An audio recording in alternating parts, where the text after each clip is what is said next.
আসসালামু আলাইকুম দর্শক বন্ধুরা, আজকের গল্পটা শুরুই হচ্ছে একটা অদ্ভুত নীরবতা দিয়ে, যে নীরবতার ভেতরে লুকিয়ে আছে বড় একটা ঝড়। কারণ সবকিছু ঠিকঠাক মনে হলেও ভিতরে ভিতরে সবকিছু ভেঙে পড়ছে। মায়া চুপচাপ, বদরুল দ্বিধায়, আর জামাল একেবারেই অন্ধবিশ্বাসে ডুবে আছে। কিন্তু আসল প্রশ্ন হলো, কে আসলে সত্য বলছে আর কে অভিনয় করছে? চলুন ধীরে ধীরে রহস্যটা খুলে দেখি। বদরুলের জীবনে হঠাৎ করেই এমন একটা প্রস্তাব আসে যেটা শুনে যে কেউ থমকে যাবে। তার বড় ভাই বলে, সব সম্পত্তি তোমার, কিন্তু মায়া থাকবে না তোমার জীবনে। শর্তটা সহজ, কিন্তু এর পেছনে লুকিয়ে আছে ভয়ঙ্কর কিছু।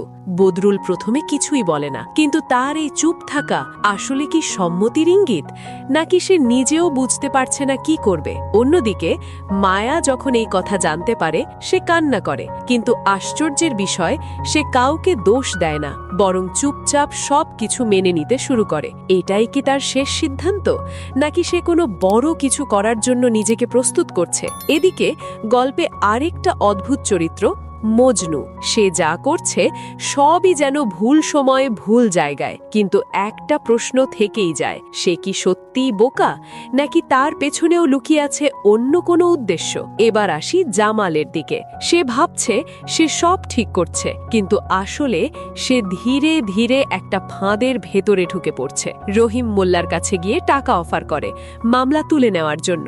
রহিম মোল্লা রাজি হয়ে যায়, কিন্তু পরের মুহূর্তেই সে চেয়ারম্যানের কাছে গিয়ে সবকিছু উল্টে দেয়। এখানেই শুরু হয় আসল খেলা। চেয়ারম্যান, যে বাইরে থেকে শান্ত, ভেতরে ভেতরে সে সব হিসেব কষে রাখছে। কে কার পক্ষে, কে কার বিরুদ্ধে, সবকিছু সে জানে। এখন প্রশ্ন হলো, জামাল কি বুঝতে পারবে সে আসলে একটা বড় ষড়যন্ত্রের মাঝে আটকে গেছে? এরই মধ্যে হঠাৎ করে একটা ঘটনা। পুলিশ পৌঁছে যায় রোমানের লুকানোর জায়গায়, কিন্তু কে খবর দিল পুলিশকে? জামাল, নাকি চেয়ারম্যান নিজেই নিজের চাল চালছে? এই প্রশ্নের উত্তর এখনো অজানা। অন্যদিকে জামাল যখন থানায় যায়, সে জানতে পারে মামলাটা আর তার নিয়ন্ত্রণে নেই। এটা এখন কোর্টে যাবে, মানে এখন আর কিছু লুকিয়ে রাখা সম্ভব না। সব সত্য এক এক করে সামনে আসবে। আর ঠিক এই সময় মায়া ফোন করে বদরুলকে। তার কণ্ঠ কাঁপছে, কথাগুলো স্পষ্ট না, শুধু একটা অনুভূতি, যেন সে কিছু বলতে চায় কিন্তু বলতে পারছে না। এটা কি তার শেষ চেষ্টা, নাকি সে এমন কিছু জানে যা পুরো গল্পটাই উল্টে দিতে পারে?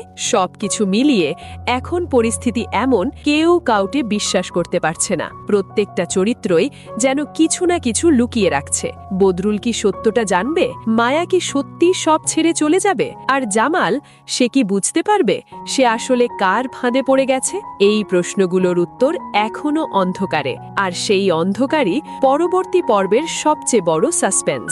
আজকের মতো এখানেই শেষ করছি। আবার দেখা হবে নতুন কোনো আপডেট নিয়ে। ততক্ষণ পর্যন্ত ভালো থাকুন, সুস্থ থাকুন। ধন্যবাদ।